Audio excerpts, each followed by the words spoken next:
The alien battleship Voraktal drifted through the black sky above a broken Earth. Its metal hull was scarred by old wars. Inside, long dark corridors hummed with the sound of alien machines. Green lights flickered like dying stars.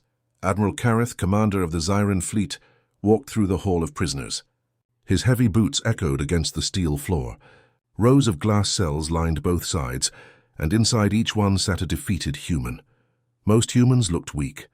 Some cried quietly. Others stared at the floor, empty and lost. But then Kareth stopped. In the last cell sat a man, calm, silent, and wide awake.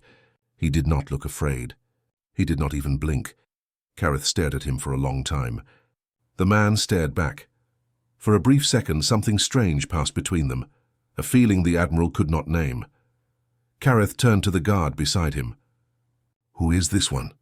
he asked. The guard checked his data pad. "Human soldier, name Eli Ward, caught near the ruins of Old Washington. Refuses to speak since capture." Kareth looked again. The man sat still, hands on his knees, eyes calm and focused. No trembling, no pleading, no hate. Just quiet strength. Kareth gave a small order. "Open the cell." The guards hesitated. "Admiral, it's dangerous." "Do it," Kareth said. His voice was low but sharp as a blade. The cell door hissed open. Cold air drifted out. The human didn't move. Kareth stepped closer. "You are the only one not begging for life," he said. "Why?" Eli looked up slowly. "Because I still have it," he said. His voice was quiet, but the words struck like a hammer. Kareth tilted his head. "You are a prisoner. Your planet is lost. Your people are broken. You have nothing." Eli gave a small smile. "I think so." For a moment, silence filled the room. Only the low hum of the ship could be heard. Kareth studied the human's eyes. There was no fear there, only something else. Hope, and that made the Admiral uneasy. He turned away. "Take him to interrogation room 9. The room was cold and bright. Metal walls. One table, 2 chairs. Eli sat with his hands chained. The Admiral stood across from him. Kareth began his questions. "What was your rank? Your mission? Where are the others?" Eli did not answer. Kareth repeated the questions, louder this time. Still nothing. Finally, Kareth leaned forward. "You think silence will save you?" Eli met his eyes. "No, but it might save you." The Admiral froze. The words made no sense, yet they carried weight. "What do you mean?" Kareth demanded. Eli said softly, "You'll regret what you've done to Earth." Kareth slammed his hand on the table. "Regret? We brought order. Your kind destroyed this planet long before we arrived." Eli shook his head slowly. "You don't understand. You woke something up, something even you can't control." Kareth narrowed his eyes. "What are you talking about?" Eli just smiled faintly. "You'll see." The lights flickered. The room shook slightly as the ship adjusted orbit. A deep rumble passed through the walls like a growl from some unseen beast. Eli whispered, "You feel it too, don't you?" The Admiral straightened. "Feel what?" "The pulse," Eli said. "The heartbeat of a dying world." Kareth stepped back. For the first time he felt something strange, not fear, not anger, but uncertainty. He turned and left the room without another word. Outside, he walked down the long corridor toward the command bridge. The lights above him flickered again. His second officer, Commander Thal, approached. "Interrogation complete?" Thal asked. Kareth nodded, but his voice was distant. He said something. "Strange." "Humans are strange," Thal replied coldly. "They lie, they hope." "It's useless." Kareth didn't answer. He looked out the large window at the blue planet below, burned, cracked, but still glowing faintly. "Tell me, Thal," he said slowly, "why do they still look at us with fire in their eyes? Even now?" Thal frowned. "Because they are too simple to understand defeat." Kareth's gaze stayed fixed on Earth. "Or maybe," he said softly, "they understand it better than we do." Later that night, the Admiral couldn't sleep. The words of the human echoed in his mind. "You woke something up." He opened the star map, scanning Earth's surface. Strange energy readings pulsed from deep below the oceans, signals no one could explain. For the first time in years, Kareth felt something he had forgotten long ago: doubt. He closed the screen and looked out the window once more. Far below, thunder rolled across the dead cities. And somewhere in the dark, the human prisoner sat quietly, smiling as if he already knew what was coming. The next morning, the alien battleship Voraktal floated quietly above Earth's grey clouds. The planet looked peaceful from space, but beneath the clouds everything was silent and broken. Admiral Kareth stood alone on the command bridge, watching the blue world below. He could not stop thinking about the human prisoner, the one who had said, "You woke something up." No one had ever spoken to him like that. Not even his own officers dared. Commander Thal stepped beside him. "Admiral, why do you waste time with that creature?" "He is one soldier, one voice." "He means nothing." Kareth didn't answer. He kept watching Earth.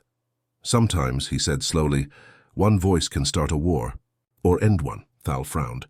"You sound almost human." The Admiral gave a cold smile. "Maybe that's why they fear me less than they should?" He turned away and ordered, "Bring the human to the observation deck." A few minutes later, 2 guards dragged Eli Ward into the large glass room. He looked tired but calm, his eyes scanning the stars. Kareth stood by the window. "You said we woke something up. Explain." Eli didn't answer. He just walked closer to the window and looked down at Earth. "It's still beautiful," he whispered. Kareth frowned. "Beautiful. It's dead." Eli shook his head. "No, you see ashes. I see survivors." Kareth stepped forward. "There are no survivors." "We scanned every continent." Eli smiled slightly. "You scanned the surface." The Admiral's expression changed. "Meaning?" "Humans learned long ago how to hide," Eli said softly. "You looked at the sky and thought you saw everything. But the oceans, they hide more than you can imagine." The room fell silent. The Admiral studied the man's face. Was he lying? Or was this the truth his people had missed? Kareth asked, "If there are survivors, why not fight back?" Eli turned to him. "We are fighting back, just not the way you think." The Admiral ordered the guards to leave them alone. When the door closed, he spoke quietly. "You could save yourself. Give me information, coordinates, names, you'd live better." Eli gave a small laugh. "Live better? You think I care about comfort? You don't understand humans at all." Kareth tilted his head. "Then explain it to me." Eli looked at him for a long time before speaking. "Humans are strange, Admiral. We fall, we fail, we lose everything. And still we hope. That's our curse. And our gift." Kareth said nothing. Eli continued. "You see weakness in mercy. You see stupidity in faith. But those are the things that keep us alive. You destroy cities. We rebuild. You chain us. We dream. You think you've ended humanity. No, you've only reminded us who we are." For the first time, Kareth felt small. This human, this fragile creature, spoke as if he carried an entire world in his chest. Later that day, a storm hit the ship. Not from weapons, but from the sun itself. A solar flare erupted, throwing waves of radiation through space. The ship's lights died. Alarms screamed. "Power failure!" shouted Commander Thal. "Shields are collapsing!" Kareth barked orders, but the systems were failing too fast. Then a calm voice came from behind him. "Eli, your ship is too close to the magnetic field. You need to adjust your orbit. 2 degrees east, down by 0.4, he said quickly. Thal turned. "Silence, human. You know nothing of our systems." But Kareth hesitated. "Wait, do it." The crew looked shocked, but they obeyed. Moments later, the shaking stopped. The lights came back on. The ship was safe. Thal stared in disbelief. How did he know?" Eli just shrugged. "Old science. Basic orbital physics. You aliens rely too much on machines. You forget how to think." Kareth couldn't help but laugh, the first real laugh in years. "You saved my ship," he said quietly. Eli smiled faintly. "I didn't save your ship, Admiral. I saved the people inside it." That night, Kareth watched the recordings of human history. He saw images of humans standing in burning cities, helping each other. He saw faces of soldiers who smiled, even when they knew they were going to die. He saw hope in their eyes. And suddenly he understood something simple, something powerful. Humans were dangerous not because of their weapons, but because of their will, he whispered to himself. Maybe this is what we never had. The next day, when he went to Eli's cell, the human was drawing something on the floor, a map. Made of dust and wire, Kareth asked, "What is that?" Eli looked up. "The way home." The Admiral frowned. "You don't have a home anymore." Eli's eyes burned with quiet fire. "Then I'll build one." Kareth stood there, speechless. Something inside him shifted, something deep. He didn't know it yet. But this human would change not only his life, but the fate of two species. Outside the window, Earth glowed softly in the dark, as if it had heard their conversation, and for the first time since the war began, the alien Admiral felt a strange, unfamiliar thing stirring inside his chest. Hope. The ship Voraktal floated above Earth's dead oceans like a silent shadow. Days had passed since the solar storm, and the name Eli Ward was now whispered across the ship's decks. Some called him the human who saved them. Others called him a threat. Admiral Kareth knew both might be true. In the command chamber, the alien council stood around a glowing table. Their eyes, cold and narrow, turned toward the Admiral. Councillor Vaughn spoke first. "Admiral Kareth, we have reviewed your report. You released the human from isolation. You took his advice during battle. Is this correct?" Kareth stood tall. "Yes, his calculations saved the ship." "Saved the ship?" Vaughn hissed. "Or infected it? What if he sent signals to other humans? What if he is manipulating you?" Another councillor leaned forward. "We did not conquer Earth to take lessons from its slaves." Kareth's jaw tightened. "He is not a slave. He is a survivor, and he may know things we don't." The room fell silent. Then Vaughn said sharply, "You are beginning to sound like one of them, Admiral." Kareth's voice grew cold. "And maybe that's why I understand them better than you do," the council members murmured angrily. Finally, the highest-ranking elder spoke. "The council has decided. The human is to be executed within one cycle. His presence is a danger to discipline." Kareth froze. Executed, he wanted to argue, but he knew it was useless. The council's word was law. Still, as he left the chamber, a storm brewed inside him. That night, Kareth walked through the ship's dim corridors. He stopped outside the human's cell. Inside, Eli sat quietly, staring at the small light above him. "You heard?" Kareth said. Eli looked up, calm as ever. "Execution? Yeah, not the first time someone tried." Kareth frowned. "Oh, you don't seem afraid." Eli smiled faintly. "Fear doesn't help." "I've learned that." Kareth stepped closer to the glass. "Why didn't you tell me the truth before? About your people under the oceans?" Eli's eyes glinted. "Because I wasn't sure if you were worth trusting." "And now?" Eli shrugged. "I still don't know. But I do know this, and if you kill me, you'll lose your only chance to survive what's coming." Kareth's eyes narrowed. "You said that before. What is coming?" Eli leaned forward. His voice dropped to a whisper.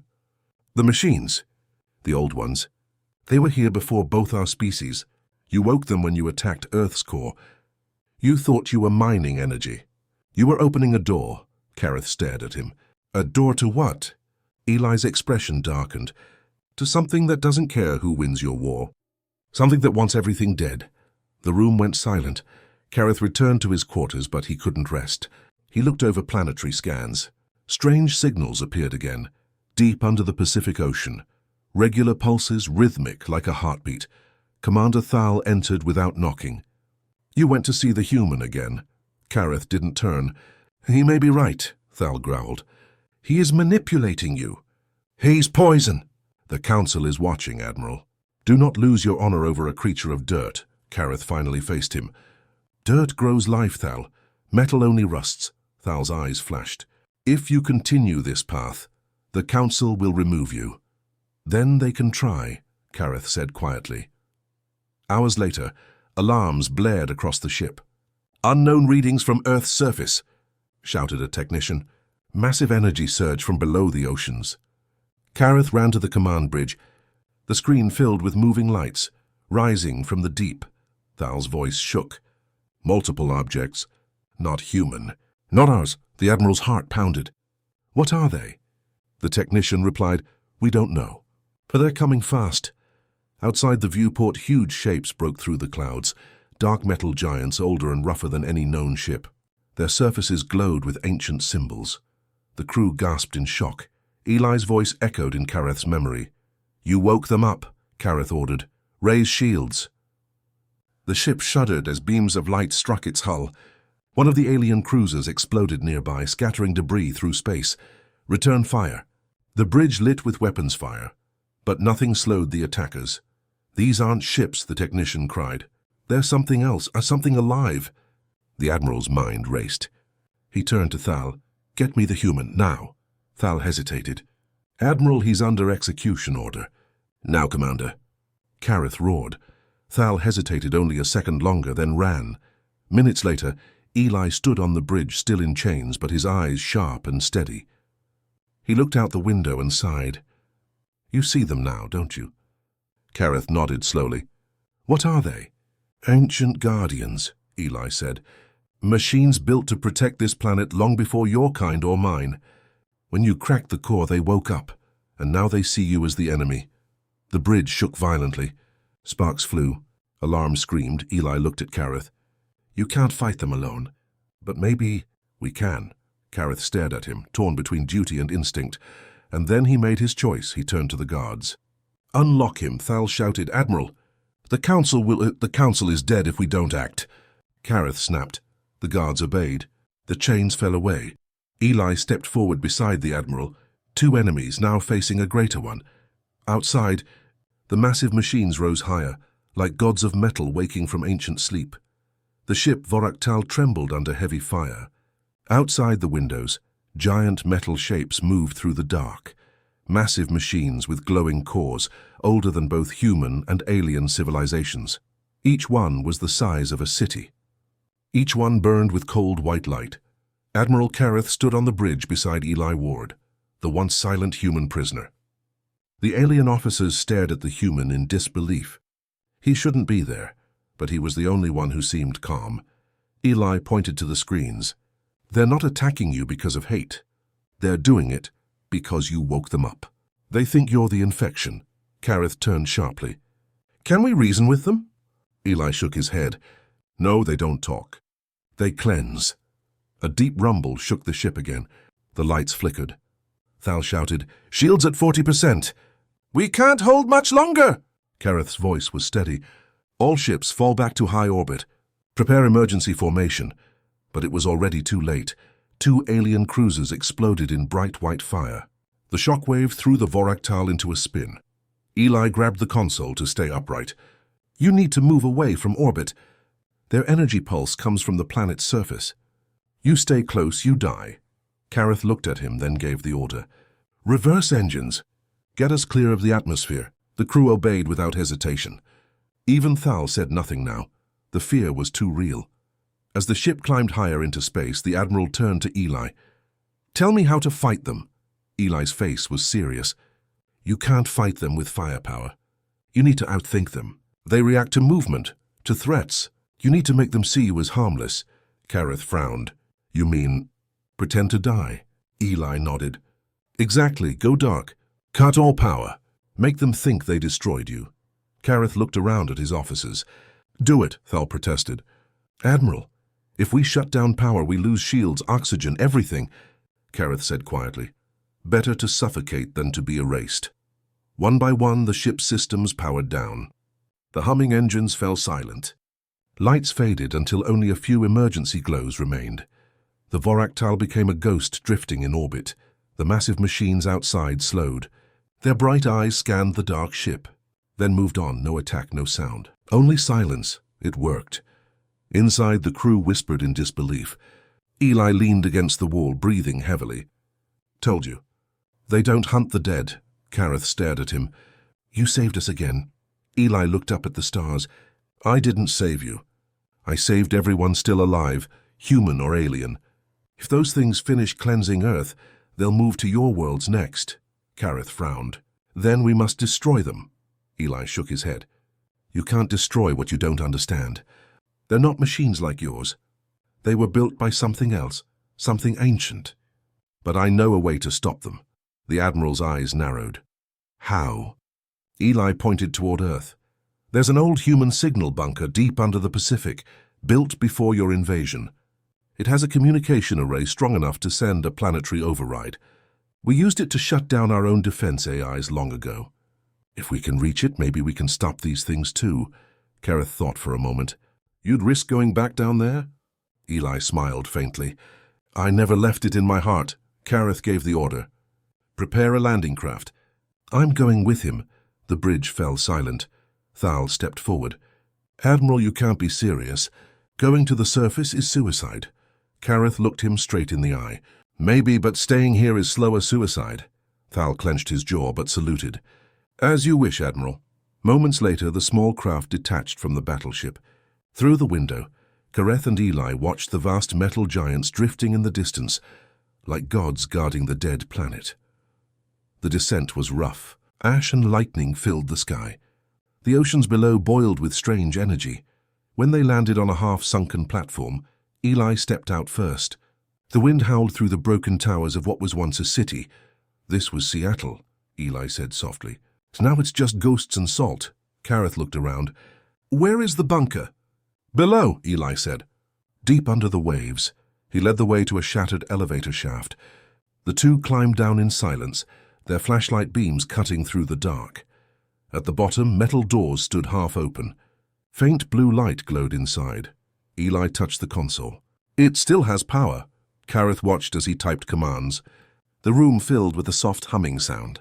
Eli said, If I can send a signal through this array, we might confuse the machines, make them go dormant again. Do it, Gareth said. Eli hesitated. It might not work. And if it does, the pulse could kill everything within this bunker. Gareth smiled grimly.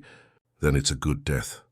Eli looked at him, the alien who had once been his enemy, and nodded.